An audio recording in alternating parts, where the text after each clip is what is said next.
When NASCAR rolls into Texas, there are some weekends that feel routine, and then there are weekends that feel loaded before the green flag ever drops. This one feels loaded. There is pressure on the top contenders, there is uncertainty in the air, and there is just enough unpredictability beneath the surface to make this race feel like it could go in a completely different direction than most people expect. On paper, you can point to the usual favorites and make a strong case for why one of them should control the race. But Texas has a way of making strong opinions look shaky, especially when the conditions are right for strategy, restarts, mistakes, and momentum swings to take over.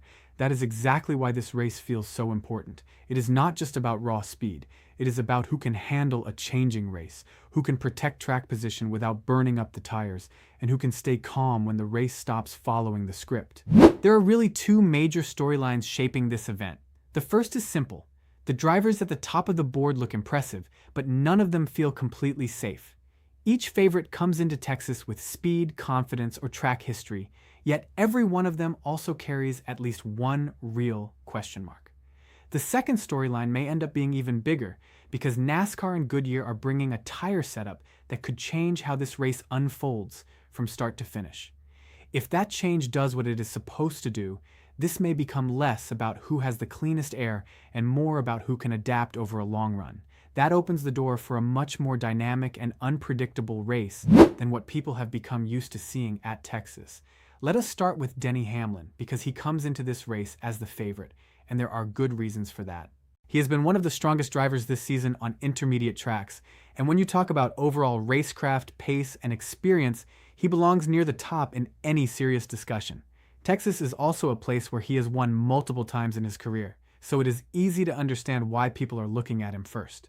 The problem is that this is not the same Texas, and it is not the same era of car.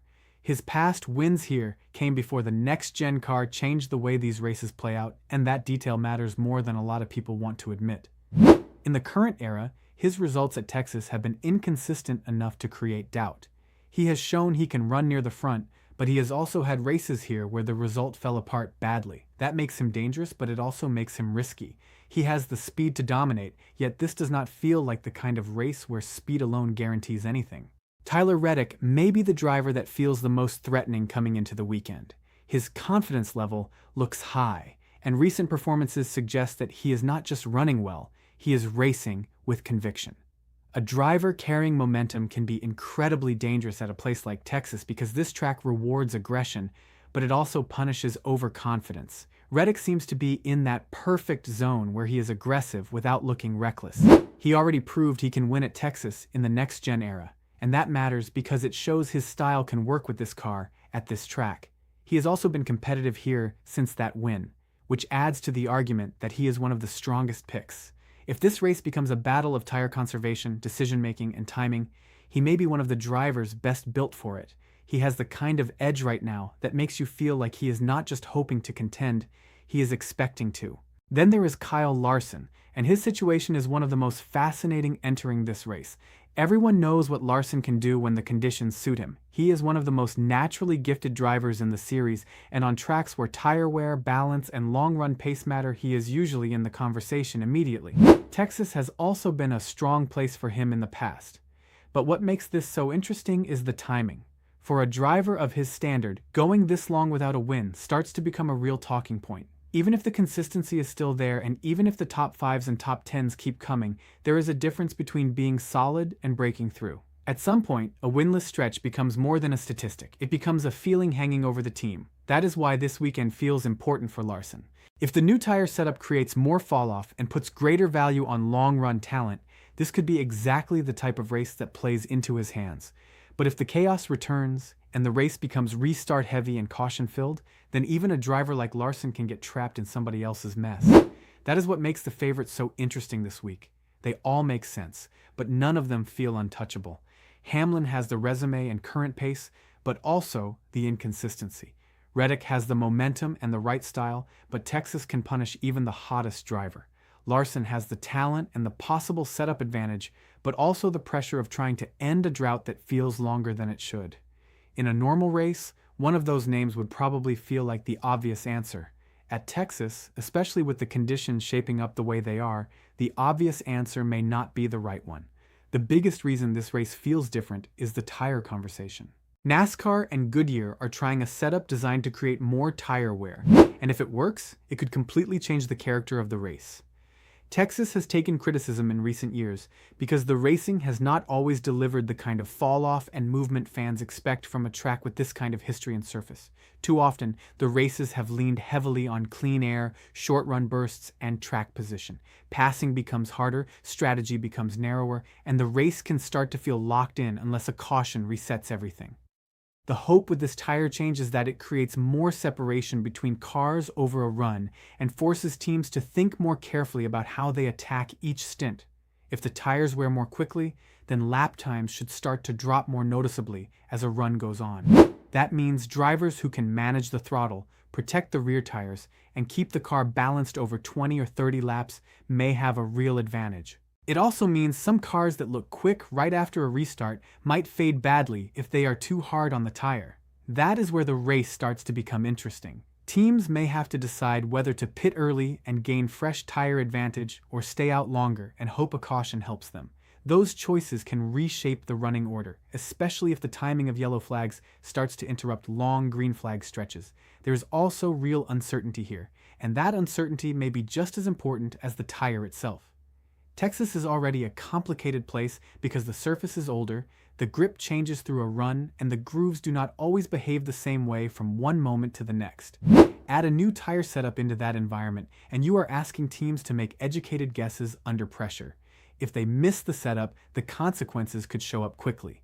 Tire pressures, camber decisions, balance adjustments, and long-run comfort will all matter more if the fall-off is real.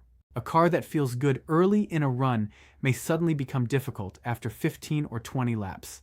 That can force teams into defensive strategy instead of attacking strategy, and sometimes that is the difference between controlling the race and losing it. This is why the tire story may end up deciding more than the betting odds. A driver with the fastest short-run car might not win this race if the long-run handling is poor. A driver starting deeper in the field may have more opportunity than usual if tire wear creates more passing chances over time. A crew chief willing to gamble at the right moment could steal control of the race, and if multiple teams interpret the tire differently, then the strategy spread across the field may be much wider than normal. That could give us a race where the order keeps changing instead of settling in too early.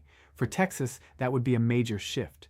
If the race becomes messy, strategic, or caution-heavy again, then the list of real contenders grows quickly. Bubba Wallace is one of the first names that comes to mind because Texas has quietly been a better track for him than many people realize. He has shown that he can run with authority here, not just hang around the top 10. When he has had speed at Texas, it has looked legitimate. That matters because in a race where the favorites are carrying some uncertainty, a driver like Wallace can become very dangerous if he gets control of the early stages or keeps himself close enough to capitalize late. If the tire wear rewards drivers who can manage balance, and if the team executes well on pit road, he absolutely has the ability to be part of the winning conversation.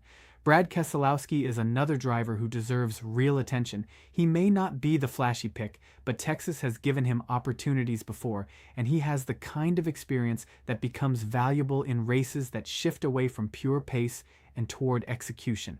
When a race turns into a test of timing, discipline, and smart adjustments, Keselowski is usually somebody you want on your shortlist.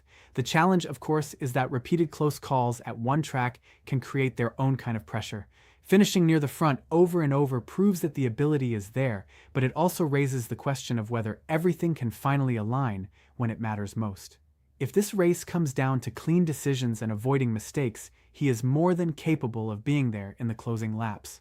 Austin Dillon feels like the kind of name that people overlook until the race gets weird, and then suddenly he is sitting in the top 5 with a real chance. That is the type of event Texas can produce. He has had solid results here, and in a race shaped by tire strategy, cautions, and mistakes from others, a driver like Dillon can gain massive ground simply by staying disciplined. He may not enter the weekend with the same attention as the frontline favorites, but that can actually work in his favor. If the race becomes about survival, timing, and adaptability, then the gap between a favorite and a sleeper starts to shrink.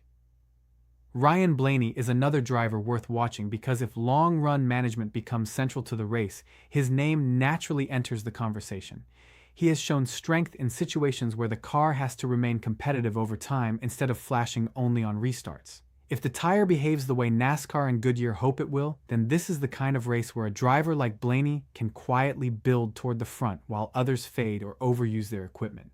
What makes this Texas race so compelling is that it feels like a true balance between talent, strategy, and unpredictability. The favorites all have a case, but every case comes with a warning label. The new tire setup has the potential to make the race smarter, more demanding, and more open. The underdogs are not just hoping for luck. Several of them have real reasons to believe they can compete if the race breaks their way. And because there are no major format changes around the weekend, the details become even more important. Qualifying matters, inspection matters, pit road discipline matters, tire decisions matter. This is one of those races where a small mistake can bury a fast car, and a smart adjustment can elevate a team that did not look like the favorite at the start of the day. My honest read is that this race may not be won by the car that looks best in the opening laps. It may be won by the team that reads the race fastest and adapts the cleanest as conditions change. That is why the tire story matters so much. If the falloff is real, then Texas could produce the kind of race fans have wanted for a long time, one where movement through the field actually means something and where drivers have to think as much as they attack. If the setup turns out to be too unpredictable, then the race could lean into chaos even faster. Either way, it creates uncertainty, and uncertainty is what makes this weekend feel so different. If I had to sum it up in one sentence, I would say this is a race where the strongest names are vulnerable, the smart teams are dangerous, and the final result may depend less on reputation and more on adaptation. That is why Texas feels intense heading into Sunday. It has all the ingredients for a race that refuses to stay simple, and those are usually the races people remember the longest.